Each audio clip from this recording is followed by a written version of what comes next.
Hi friends, welcome to மோகனா இல்லம். இன்றைக்கி நம்ம சின்ன வெங்காயத்தோக்கு எப்படி செய்கிறதுன்னு பார்க்கலாம். சின்ன வெங்காயம் கிடைக்காதவங்க பெரிய வெங்காயத்துலேயும் இதே மெத்தடில் செய்யலாம். இது சாதம், இட்லி, தோசை, சப்பாத்தி எல்லாத்துக்கும் சூப்பரான காம்பினேஷனுங்க. ஃப்ரிட்ஜில் வைக்க தேவையில்லை, 20 நாள் வரைக்கும் வெளியவே வச்சு யூஸ் பண்ணலாம். எப்படி செய்கிறதுன்னு பார்க்கலாம்.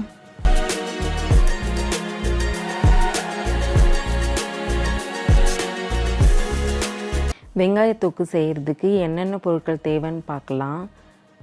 1 கப்பு பூண்டு எடுத்துக்கோங்க. எந்த கப்பில் அளக்குறீங்களோ அதே கப்லேயே 2 கப்பு வெங்காயம் எடுத்துக்கோங்க. சின்ன வெங்காயம் கிடைக்கலன்னா பெரிய வெங்காயத்துலேயும் இதே மெத்தடில் செய்யலாம். 4 டேபிள் ஸ்பூன் மிளகாத்தூள், 3 ஸ்பூன் வெந்தயம், 3 ஸ்பூன் கடுகு, 3 டேபிள் ஸ்பூன் உப்பு, 1.5 டீஸ்பூன் மஞ்சள் தூள், ஒரு சின்ன கப் அளவுக்கு நல்லெண்ணெய், 3 நெல்லிக்காய் சைஸ் அளவுக்கு புளியை எடுத்துக்கோங்க. கொஞ்சமாக தண்ணி ஊற்றி ஊற வச்சு எடுத்துக்கோங்க. இப்போ எப்படி செய்கிறதுன்னு பார்க்கலாம். முதல்ல வெந்தயத்தை வறுத்துக்கலாம்.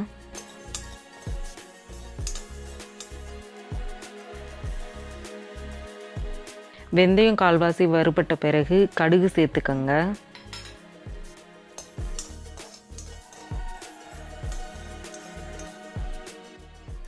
கடுகு வெடிக்க ஆரம்பித்ததுக்கப்புறமா ஒரு பிளேட்டுக்கு மாற்றி ஆற வச்சுருங்க.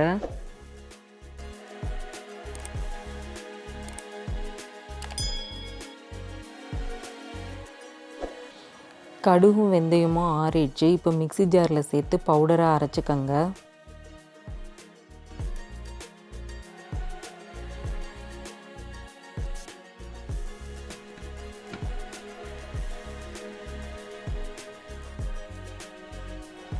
ஒரு கடாயில் 1/2 கப் நல்லெண்ணெய் சேர்த்துக்கோங்க.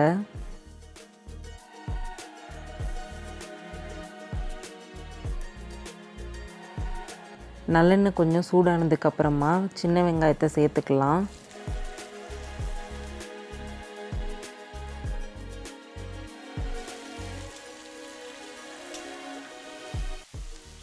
வெங்காயம் வதங்கிறதுக்காக 1 ஸ்பூன் உப்பு சேர்த்துக்கோங்க.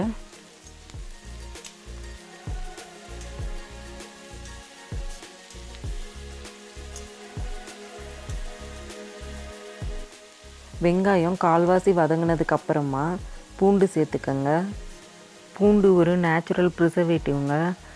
அதோட புளியும் சேர்க்கறதுனால சீக்கிரமாக கெட்டு போகாது.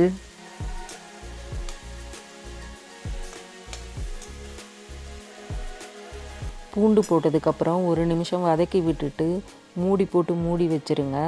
பூண்டு வெங்காயம் ரெண்டுமே நல்லா சாஃப்ட் ஆகிற அளவுக்கு வதங்கணும். அடிக்கடி மூடியை எடுத்துட்டு அடிப்பிடிக்காமல் கிளறி விடுங்க.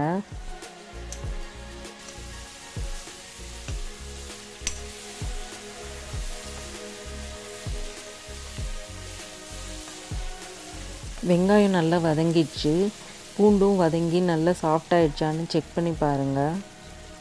ஸ்டவ்வை ஆஃப் பண்ணிவிட்டு ஆற வச்சுடுங்க. ஆறுனதுக்கப்புறமா மிக்ஸி ஜாரில் சேர்த்து அரைச்சிக்கலாம். பூண்டும் வெங்காயமும் அங்கங்கே தெரியறதுக்காக 1 கைப்பிடி அளவு மட்டும் எடுத்து தனியாக வச்சுருக்கேன். புளி நல்லா ஊறிச்சு. இப்போ கரைச்சிக்கலாம். நாறு கொட்டை ஏதாவது இருந்ததுன்னா தனியாக எடுத்துக்கோங்க. நிறைய தண்ணி ஊற்றி ஊற வைக்க வேண்டாம். தண்ணி சுண்டுறதுக்கு ரொம்ப நேரம் ஆகும். கொஞ்சமாகவே தண்ணி ஊற்றி ஊற வச்சுக்கோங்க.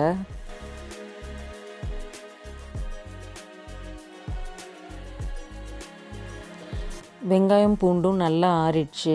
இப்போ மிக்ஸி ஜாரில் சேர்த்துக்கலாம்.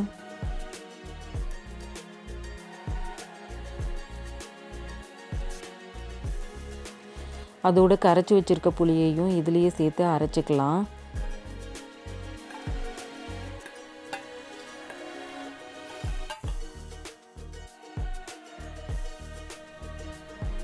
இந்த அளவுக்கு அரைச்சிக்கோங்க. ரொம்ப பேஸ்ட் மாதிரி அரைக்க வேண்டாம். கடாயில் 1/2 கப் எண்ணெய் ஊற்றி எண்ணெய் காஞ்சதுக்கப்புறமா 1 ஸ்பூன் கடுகு சேர்த்துக்கோங்க.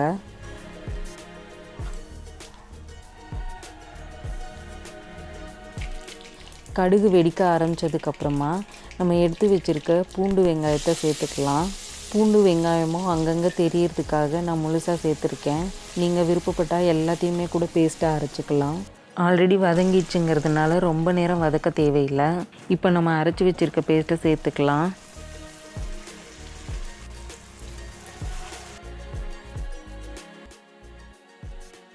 நாலு டேபிள் ஸ்பூன் மிளகாத்தூள், 1 டீஸ்பூன் மஞ்சள் தூள், 3 டேபிள் ஸ்பூன் உப்பு சேர்த்து நல்லா மிக்ஸ் பண்ணி விடுங்க.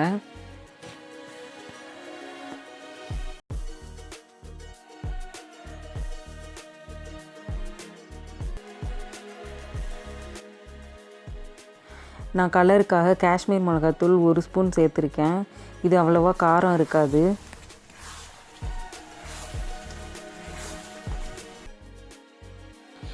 டேஸ்ட் பேலன்ஸ் பண்ணுறதுக்காக ஒரு சின்ன துண்டு வெல்லம் 1 டேபிள் ஸ்பூன் அளவுக்கு சேர்த்துருக்கேன். கொஞ்சமாக சேர்த்துருக்கிறதுனால ஸ்வீட் டேஸ்ட்டே தெரியாது. ஆனால் சாப்பிட்றதுக்கும் நல்லாயிருக்கும். நீங்களும் ட்ரை பண்ணி பாருங்கள். எண்ணெய் பிரிஞ்சு வர ஆரம்பிச்சிருச்சு. இந்த ஸ்டேஜ்லேயே உப்பு காரம்லாம் செக் பண்ணி பார்த்துட்டு தேவைப்பட்டால் உங்கள் டேஸ்ட்டுக்கு தகுந்த மாதிரி நீங்கள் சேர்த்துக்கங்க. கடாயில் ஒட்டாமல் இந்த மாதிரி சுருண்டு வர்ற வரைக்கும் அடிப்பிடிக்காமல் கிளறி விட்டுக்கிட்டே இருங்க.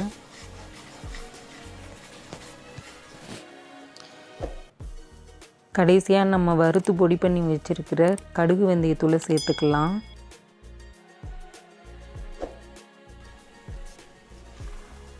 நல்லா மிக்ஸ் பண்ணி விட்டுட்டு ஸ்டவ்வை ஆஃப் பண்ணிவிடுங்க.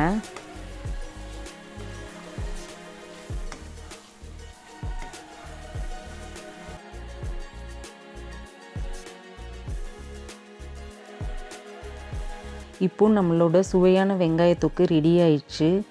இதில் நம்ம சேர்த்துருக்கிற நல்லெண்ணெய், பூண்டு, புளி எல்லாமே நேச்சுரல் ப்ரிசர்வேட்டிவ். அதனால சீக்கிரமாக கெட்டு போகாது. 20 நாள் வரைக்கும் வெளியவே வச்சு யூஸ் பண்ணலாம். இது சாதம், இட்லி, தோசை, சப்பாத்தி எல்லாத்துக்குமே சூப்பரான காம்பினேஷன். நீங்களும் இதே மாதிரி செஞ்சு பார்த்துட்டு எப்படி இருக்குன்னு கமெண்ட் செக்ஷனில் சொல்லுங்கள். இந்த வீடியோ உங்களுக்கு பிடிச்சிருந்தால் லைக் பண்ணுங்கள், ஷேர் பண்ணுங்கள். மோகனா இல்லம் சேனலுக்கு சப்ஸ்கிரைப் பண்ணுங்கள். சப்ஸ்கிரைப் பண்ணும்போது பக்கத்தில் இருக்கிற பெல் ஐக்கானை கிளிக் பண்ணி ஆல்ங்கிற ஆப்ஷனை செலக்ட் பண்ணுங்கள். தேங்க்ஸ் ஃபார் வாட்சிங்.